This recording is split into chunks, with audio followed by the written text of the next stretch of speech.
In the famous First Punic War, Rome and Carthage fought. Two big empires. They fought each other very, very long ago, and Carthage was winning. They were winning because they were the masters of the Western Mediterranean Sea, and they were the best at what they did, which was naval combat. So like fighting on this in the sea with like battleships and everything like that. And they were the best at that. They had the best ships, the best like military commanders for the ships. But at one point, one of their ships crashed on a Roman coast in Italy, and the Romans took advantage of this, and they took it and they made it better. They learned how to make ships because they didn't know how to do that before, and they made ships and they made it even better so that they could have like what is it called, a bridge that would just like drop down. So basically you could move that ship to the other ship, you could move it to the other ship and then drop the bridge and then walk over and then kill the people on the other ship. And so they copied them. And what happens next in the greatest naval battle of history, so far, even in modern times? Rome won. Rome won that battle, and then the tide of the war shifted into Rome's direction. And so, why do I say this random story out of history? Because it's very interesting to see. Because recently, some small little AI startup company called DeepSeek came out of nowhere and just copied what American companies are doing. And so what happened is that they copied it, but made it better in the sense that it's cheaper and more efficient than their models. So like they made an AI that was better than theirs, very similarly to what I was saying. And so I wanted to talk about this because I kind of see a very good strategy in this. I don't see like just like, oh, we're just fellow AI creators that wanted to contribute to open source and that's it. I think they might have, on some extent, actually thought this through. And this is what I want to highlight. So let's discuss it. Firstly, what I want to say is that it has been very much strategically illegal. We don't actually know if it's been illegal, but if it is, so like in the sense that like there's the accusation that DeepSeek R1 and the developers of DeepSeek, they stole data from OpenAI, not stole it, but like used ChatGPT to train their own model, to use the text output of ChatGPT to train their own model so that it could give similar responses. And so that's unfair because that's like written in OpenAI's policies that you can't do that. And so there's been allegations that that has been true. And so maybe that's the case. Who knows? If it's not, then okay, that's it. Like DeepSeek is just better. They just copied an idea and did it better than OpenAI.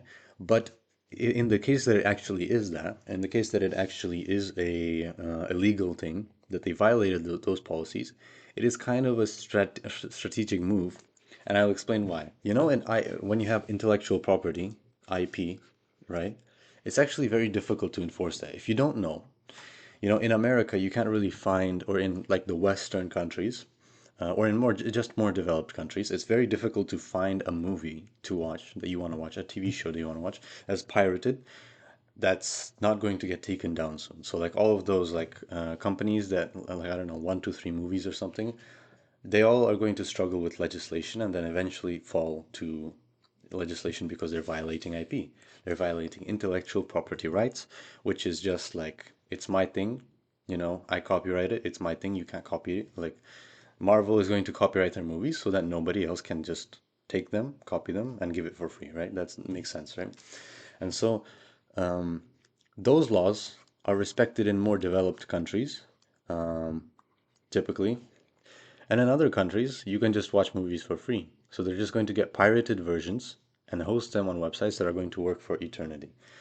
And that's like a real difficulty because it's very hard to enforce them. How is America going to go and like tell this foreign country to shut down this website because this company has its IP rights? It's very difficult to do that because many countries are doing it. Like many countries don't have like proper like IP laws, like at least in enforced ones. I'm not trying to like make any assumptions or you know downplay the importance or like the legal frameworks of other countries, but generally it's more IP is more respected in more developed countries, not just America. But yeah, so uh, it's very hard to enforce them. The difficulty is that it's very hard to enforce them. It's because it's very hard. And similarly, even if DeepSeek did copy everything from OpenAI, how are you going to do that? How are you going to enforce that if DeepSeek is based in China? It's very difficult, right? You can't just go to China, go to Xi Jinping, tell him, bro, please, like, can you take down this thing that has actually, that is like considered, the CEO of which is considered a national pride. Can you please take down this like thing? Can you please take it down? Can you remove all of the progressions because that's illegal, right? You can't do that. It's very hard to enforce that, and so uh, these these like AI laws, I guess, I don't know, AI data. I'll just write that AI data policies are also hard to enforce. Uh, And maybe DeepSeek, if they did, I'm not going to like confirm that they did it, but if they did steal from OpenAI, if they did take from Meta and whatever, I mean, Meta is open source, so not Meta, but if they did, it's kind of strategic because you can't really do anything, but you can enforce it, you know? Um, just similarly to what I told you about movies, that like you can just host free movies. You can go look it up. You can like try right now. If you have access to a VPN, go turn it on into some different country that is like less developed, and then just try to look up like any movie that you want and just like watch online for free. And you probably find it. I'm not encouraging to do any like illegal behavior. I'm just saying that that's what like happens because it's difficult to enforce IP laws. And so it's difficult to do that with AI data policies as well. But what if, right? I have another point here. But what if people find out about this, like, right, the users, the potential users of DeepSeek, they find out, okay, they actually stole it and all this stuff. Well, as you can see, people don't really care. They love DeepSeek, actually. Like, at least among the developer community, the like software engineers, everyone like that who loves programming large language models, they just think it's a great contribution to open source. And because of the like the phrase that DeepSeek stole from the rich and gave to the poor, because it's like such a position where OpenAI has also been violating other IP laws, meaning like they've also like for their AI to train the AI, they've also taken data from other sources without asking. So like if there's a journalist or if there's like there's been photos and videos of ChatGPT quoting exactly what's in a New York Times journal, which is like behind a paywall, without contribution, without like mentioning the original author.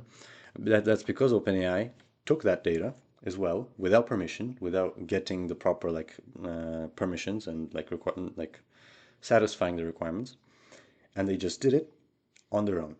And so people are kind of fed up with that. And so when DeepSeek does that, it's like, okay, that's only fair. And they're also open source. So it kind of creates a situation where it does look like it's steal from the rich and give to the poor, right? You steal from OpenAI, who's already been stealing from people, and give to the poor, which is like just people, not necessarily poor people, but just to everyone, give it back to everyone.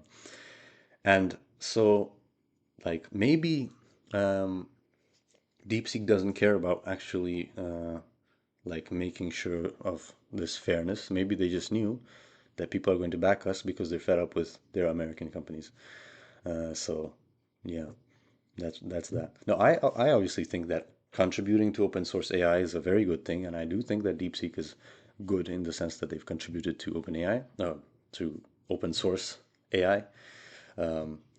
But maybe that's part of the strategy. I'm just saying, right? So what else I want to write is that uh, people are fed up. Open, and not even open AI, just American AI companies, right? Because there's Anthropic, there's Meta, I mean, people don't really trust Meta. People don't really trust OpenAI. I mean, I don't either, obviously. But that if you're like DeepSeek CEO, right? It's an advantage for you because you can be like, hey guys, we're just a friendly company that's trying to contribute to open source, and we're just trying to help out the community out there. Yeah, so unfortunately my program for drawing has crashed. And yeah, so it's kind of funny how additionally to that, uh, AI lost its job before you lost your job to AI. And so this led to a slash in the competition, as you know. There's been like a 17% decrease in total market cap, right? And so, and like I've heard, I'm not sure if that's actually true. I've heard that 20 billion out of Jensen Huang's wealth, personal wealth, the CEO of Nvidia, it's gone, right? Just because of that.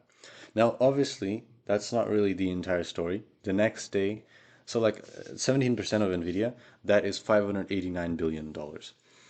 A lot of money. Nvidia restored it in like a day. So they lost 589, but they gained 270 the very next day. So they're very safe still. And if you also wanted to know why DeepSeek was so much more valuable, because like how come it was cheaper and faster? Like what does that actually mean? Nvidia offers what's called CUDA, right? It's like their computer program with interacting with their graphics card, something something. I'm not entirely sure, but all these AI companies use it, and it's the advanced version. And for you, most likely a developer, uh, it's like coding in Python, right? And instead of doing that, DeepSeek decided I will just code without CUDA and just use the whatever the base type of thing in this graphics card space is. I'm not completely sure how it was called, which is the equivalent in encoding an 84 assembly in, if you know, like this very primitive language. It's the same thing as coding in this assembly code, right? Which is like they decided, you know what, I'm not going to bother with this CUDA, I'm just going to do my own thing. And they did it, and then they like made it way cheaper. That's the main point, is because like CUDA was the fancier, easier, but more expensive option, and 84 assembly was the harder in terms of complexity, how difficult it would be, because it's more raw, the more difficult route, but it was way cheaper. And yeah, so that's the strategy. But I also want to mention it's still not the best. It's because it doesn't have something called function call, and also because of O3 mini. So let's first cover what's function call. In the large language model world, DeepSeek, the AI company, more so, and like all these AI companies, would more rely on enterprise contracts, which is like not giving the AI model like like OpenAI doesn't rely on giving like most of its income is not coming from like giving you the user a $20 a month subscription and then you use it and then like that's how they get their money. Instead, it's more so through business, to dealing with other businesses that exist. And so like, you know, Duolingo, for example, they have like this pro version in which you have Duolingo Max or something like that. And that's where an AI assistant works with you. That's ChatGPT's assistant there. Like they like Duolingo got a contract with OpenAI to use their model for their like Duolingo software so that you can learn languages better. And so that's the kind of framework in which they earn this money. But for that, for a lot of these like enterprise things, you need something called functions, function call. It's just like it's like a feature in the model where it can generate like this kind of special kind of token, like this function, or like this tool, like whatever the name is. It can be either function or tool. But yeah, and so these two, they're very important because like, for example, if you know of Perplexity AI, it's a very beautiful, well, like I would recommend AI search engine kind of app. It also does this where like the AI model says, okay, or even I can give the example with ChatGPT where it goes like tool, web search, and then it like says my query is what's the weather today? I don't know, weather, and then the number of results to get. And then it generates this little text like that's formatted in a kind of codey type of way so that you can break it down through code and like get the query, get the number, the arguments passed in, right? Like as if it's an actual function. And then the developer can use those arguments passed in to actually do the web search or do the math, the code interpreter, whatever, like whatever it has to do, which I mean, I'm using the example of web search because it's easier. And DeepSeek right now, it doesn't really have that. DeepSeek right now doesn't really have that. And that's like a very big minus in the sense that it's very limiting. So it doesn't have the model, it cannot generate these. Or actually it can, but very unstably. Like you can go look at their documentation. It says, oh, our models can't really generate this function thing. It's a very big minus in terms of doing well, in terms of enterprise contracts and all this stuff. Because many like enterprise, like many companies, if they're using AI models, they would really need this. They would really need these two. So yeah. And also, what makes you know DeepSeek still not the best is O3 Mini released. I'm not sure if it's cheaper and faster. I don't know, but it is actually very much like it beats DeepSeek R1 in many metrics. And so it makes it still like confirming that okay, OpenAI is still on top. Like American AI companies are still on top. And so DeepSeek and like Chinese AI companies would have a lot to do still to try to work up to that level. But you know, with the release of O3, it's kind of confirmed. Okay, like yeah, Chinese AI companies are making progress, but we still have a lot of like in these American companies, a lot of potential. So yeah, which still confirms that DeepSeek still has a lot to go. And yeah, also there's been another thing, security concerns. So apparently, I am actually not really sure. I don't know if this is true, so like don't take my word for it. But apparently their database was not protected with a password, and so they got a data leak, and that is a problem.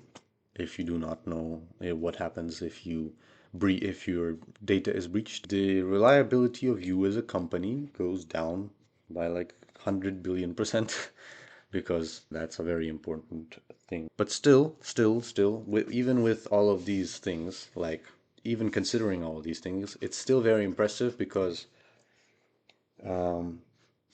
for every 0.6 million input tokens, goddamn, bruh. So for every million tokens that you input into the model, you have to pay 0.6 for it. So there's like an API, right? That's how, if a company is running it and trying to use AI for their service, integrate it like Duolingo has, or like, I don't know, any AI web assistant that you would see, like, customer assistant on the right. That's the metrics that they're using. For every million tokens that are inputted, you have to pay, the company has to pay up $0.6. That is very low, very low. For O3 Mini, I'm not sure, but I believe it's 1.1. I can look it up right now. Yeah, it's 1.1 million. So you may think like, oh, there's not much of $1.1 for every million tokens, right? And you may say a million tokens is actually very large, right? And so I don't think there would be a difference. It's actually pretty big because there's a lot of things that go into it other than just input and output. Even though it seems like your input and that's the model output, like the model has a lot of internal instructions given to it, which is also counts as input. So it would like be significant, and you would ramp up that price a lot. So that's for the input for the O3 Mini, and the output is 4.4 for every million tokens, right? And for DeepSeek, it's literally twice as little, right? So this is the main part that makes DeepSeek so promising. They managed to create one of those reasoning models that can think, not actually, but like figuratively, think and like way less money. This is pretty much a 50% discount from what OpenAI offers, which is why it's still a very promising thing. But yeah, but hey, look, if you are a software developer and you are really trying to get something actually completed, like a software project for whatever reason, I would suggest you go and try Stellar AI. It's an AI tool that I made specifically for software developers like me. to get software projects done in a more streamlined and more efficient, in a better manner. And so I suggest you go down to the link in the description and go try it right now, because it's at early access and it's free. There's no problem, just you can just sign up and use it. And it's only free access for the first 10 users, and then it's already going to become paid. So if you want to go try it, if you want to go try it and use it for a few months for free, but in the future it's not going to be free. And just try it. Maybe you'll like it, and maybe it'll actually help you. And if it does not, it doesn't matter, because it's free, right? You can just delete your account, move on. Thank you for watching.